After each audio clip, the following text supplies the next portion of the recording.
Bonjour tout le monde, j'espère que vous allez bien. Aujourd'hui, on se retrouve pour le deuxième épisode du podcast.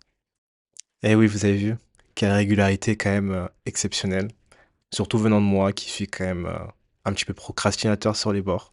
Mais là, on est sur 2 semaines d'affilée et je pense que niveau régularité, dans mes standards, on est plutôt bien. Pour ceux qui n'ont pas écouté l'introduction, je vais me représenter rapidement. Donc Harry, amateur de manga maintenant depuis une quinzaine d'années. Et l'objectif du podcast, c'est de vous partager ce que j'ai lu, ce que j'ai aimé surtout, et pourquoi je l'ai aimé. On fait un petit tour d'horizon du manga. Et puis voilà. Pour ceux qui veulent plus d'informations, n'hésitez pas à écouter l'épisode d'introduction qui est beaucoup plus exhaustif et complet sur la méthodologie du podcast, les objectifs, les attentes. Enfin bref, retournons sur le sujet principal, le sujet tant attendu, la revue du manga. Aujourd'hui, on va parler d'une œuvre majeure de Naoki Urasawa, qui est un mangaka majeur de l'industrie, qui a plusieurs classiques à son actif. Et aujourd'hui, j'ai décidé de vous parler de celui que j'ai préféré parmi tous ceux que j'ai lus de Naoki Urasawa. Alors non, on va pas parler de 20th Century Boys, qui est un excellent manga, mais que je réserve pour un autre épisode. Aujourd'hui, on va parler de roulement de tambour. Il n'y a pas de tambour, mais c'est pas grave. Aujourd'hui, on va parler de Billy Bat. Billy Bat, c'est un manga de taille moyenne, donc 20 tomes pour 165 chapitres, qui a commencé sa publication en 2008 et qui s'est terminé en 2016. C'est un manga qui est dessiné par Naoki Urasawa, mais qui est coécrit avec Takashi Nagasaki. Naoki Urasawa, si vous avez lu un petit peu de manga, vous avez déjà entendu parler de Monster, 20th Century Boys, ou encore plus tôt. C'est vraiment ses offres les plus connues, avec aussi Billy Bat et plus récemment Asadora. En ce qui concerne Billy Bat en France, il est édité chez Pika Éditions, et bien sûr il est disponible dans toutes les librairies un minimum spécialisées manga. Alors c'est très marrant parce que cette phrase, je voulais tourner comme si c'était moi qui avais écrit le manga et que je le sortais dans toutes les librairies en France. Bon, sans plus attendre, c'est parti. On va commencer. Par où commencer? Honnêtement, je sais pas par où commencer, pour être honnête avec vous. Mais la chose dont je suis sûr, c'est que, un, déjà, je ne m'attendais pas à lire quelque chose d'aussi captivant, d'aussi prenant. Et deux, je ne m'attendais pas à lire quelque chose avec un niveau d'écriture aussi élevé. C'est pas le premier du Urasawa que j'ai lu. J'ai lu avant ça Tony Century Boys, que j'ai adoré, comme je l'ai dit juste avant. J'ai lu aussi Pluto, qui était un peu moins bien, mais qui quand même... je peux comprendre les gens qui ont aimé, moi j'ai un peu m'accroché, mais je peux comprendre ceux qui ont aimé. Et j'ai vu Billy Bat, je me suis dit, bon, pourquoi pas? Allez, on va commencer et puis on va voir ce que ça donne, quoi. Billy Bat, au début, c'est fou, hein, parce qu'on croit que c'est une histoire assez simple. Un américano-japonais qui est dessinateur de BD, donc dans les années 1950. Et Billy Bat, c'est le nom du personnage principal de cette BD éponyme du protagoniste qui dessine donc dans le manga. Protagoniste qui s'appelle Kevin Yamagata et qui vit aux États-Unis en tant que dessinateur de BD. Donc Kevin Yamagata, il est informé au début du manga qu'il y a un dessinateur au Japon qui dessine le même personnage que lui, mais pas du tout avec le même nom. Donc évidemment, là, on parle de plagiat. Moi, au début, je pensais que ça allait parler de plagiat, de l'importance de la propriété intellectuelle, etc. Mais pas du tout. J'étais vraiment à côté de la plaque. Billy Bat, au début, on le voit vraiment comme le personnage de la BD et que ça va tourner, bien sûr, de ce côté-là, très propriété intellectuelle, etc. Mais au fur et à mesure du manga, et ce qui est très bien fait, c'est que c'est vraiment de manière progressive, on se rend compte que c'est beaucoup, beaucoup plus que ça. Et on se rend compte que le protagoniste, c'est certes Kevin Yamagata, mais Billy Bat, le personnage de la BD, prend une place énorme. Et cette histoire de plagiat, on se rend compte que ça va très très loin. Mais quand je dis très loin, je n'exagère pas. Là où je pensais vraiment qu'on allait avoir ce côté propriété intellectuelle, comme je disais, où Kevin Yamagata va discuter avec le créateur de Billy Bat japonais afin de savoir comment on en est arrivé là, qui a créé Billy Bat en premier, etc.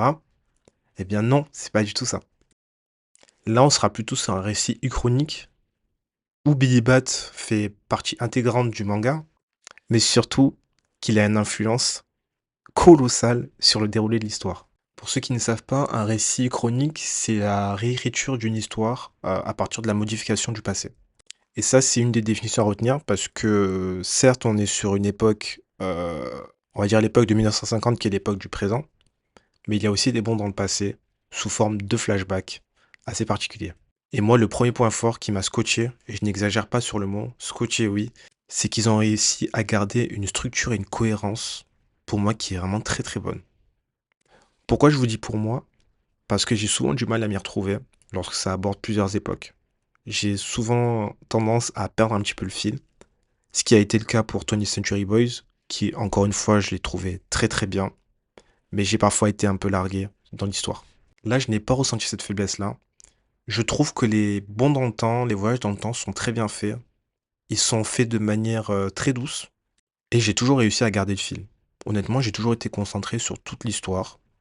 J'ai vraiment pas manqué de détails, je pense, et pourtant il y en a énormément, et ça, je trouve que c'est un point fort pour moi. Billy Bat, franchement, c'est un manga qui te fait voyager dans tous les sens du terme. Pour moi, c'est la version améliorée de Tony Century Boys, parce que c'est la même structure, mais en enlevant tous les petits défauts selon moi, notamment la gestion des allers-retours entre le passé et le présent. Et j'irai même plus loin que ça, je pense que c'est ce qui fait le gros point fort du manga. Parce que là, on parle d'un manga qui traverse énormément d'époques différentes, avec beaucoup de références à des événements historiques qui ont été bien sûr modifiés. Et il faut savoir que l'histoire centrale se passe aussi sur une longue période, ce qui permet de voir des personnages changer au fur et à mesure des différents événements. Et ça m'a beaucoup plu aussi. À la volée, quelques références qu'on peut voir dans Billy Bat, qui sont bien sûr criantes pour tout le monde, hein. 11 septembre, assassinat de John Kennedy. C'est par exemple deux des événements qu'on voit passer dans Billy Bat. Autre très bon point aussi, la fluidité des transitions entre les pages de comics, donc de Billy Bat, et du vrai manga Billy Bat. Très souvent, on va avoir des extraits de BD de Billy Bat qui vont sortir au fur et à mesure de l'histoire, qui auront plusieurs objectifs, que je ne vais pas vous dire maintenant, bien sûr. Et mais quand on se rend compte de pourquoi l'histoire est mise en scène dans ce style-là, en fait, vraiment juste, on s'assoit, on enchaîne les tomes, on applaudit et puis on se régale. Il y a un autre point que je trouve intéressant, je n'avais jamais vu la chose comme ça. Je pense que plutôt les créatifs, auront l'idée et la vision de ce que je dis. Quand j'entends créatif, je parle plutôt de dessinateur d'histoire, de conteur d'histoire, et cetera. Billy Bat, c'est un bel hommage à la bande dessinée au global, et c'est la parfaite illustration du processus créatif d'un dessinateur. D'un dessinateur ou d'un conteur d'histoire au global. Ce qui est trop trop cool, je trouve, c'est que les personnages prennent vie littéralement. Donc Billy Bat parle. Et la relation qu'il a avec Kevin Yamagata, donc son dessinateur original entre guillemets, puisque c'est le premier qu'on voit, en fait, elle est comme toute relation humaine. C'est une relation normale. C'est deux amis qui discutent. Parfois ils sont d'accord, parfois ils sont pas d'accord. Mais Billy Bat aide Kevin à construire son histoire. Et c'est quelque chose qui souvent ressort auprès des dessinateurs, etc. Leur personnage, il prend vie et il les aide à construire leur histoire. Et je trouve que ce point de vue est hyper intéressant et j'avais jamais vu la chose comme ça. Alors on pourrait croire que c'est de la folie sur les bords, mais moi je vois pas la chose comme ça. Je dirais plutôt un excès de créativité. Où forcément, on se rend compte que quand on est dessinateur, enfin j'imagine en tout cas, quand on est dessinateur, on passe énormément de temps avec nos personnages. Forcément la relation se noue avec nous-mêmes, mais aussi avec les lecteurs. Ce qui est normal au vu du temps passé, au vu du temps investi sur l'œuvre. Enfin bref, on s'écarte un petit peu du sujet, mais c'était quelque chose que je voulais développer parce que j'avais trouvé cet angle vraiment intéressant. Maintenant, le négatif pour moi, c'est malheureusement, il y a du blasphème par moment qui est pour moi est pas forcément nécessaire. C'est plus que discutable et ça m'a mis un petit peu mal à l'aise. Heureusement, ça dure pas très longtemps parce que sur le coup, j'ai vraiment froncé les sourcils, je vais pas mentir. Pour moi, c'était dommage de tourner la chose comme ça, mais c'était absolument pas nécessaire. Maintenant, si on parle plus en profondeur des dessins, c'est du Naoki Urasawa, quoi. Avec un très bon chara-design, des très bons dessins, et encore une fois, des personnages noirs qui sont très bien représentés, donc ça fait plaisir. Même si ça, c'est un critère qui est totalement subjectif. Et quand on met tout ça ensemble, des très bons dessins, une histoire intrigante, captivante, avec un voyage temporel, mais un voyage aussi géographique, avec une très bonne fin solide, franchement, à une fin plus que cohérente qui clôt toutes les zones d'ombre, ça nous fait un excellent manga. Je pèse mes mots, un excellent manga qui, je pense, devrait avoir plus de reconnaissance. Pour moi, il est au même niveau que 20th Century Boys, il est même meilleur sur certains points. Donc, bien sûr, je vous le recommande, mais 3000 fois, parce que j'ai passé une aventure de fou. Franchement, j'ai enchaîné les tomes, j'étais à coup de peut-être 5 tomes par jour alors que d'habitude je suis plutôt en lire un voire 2. Et là, j'étais tellement, pris par l'histoire que j'étais obligé de d'enchaîner comme ça. Ma conclusion, c'est plongez-vous dans Billy Bat, vraiment les 2 pieds dedans, sans sourciller ou quoi que ce soit. Vous allez vraiment pas le regretter. Ça, je vous le dis.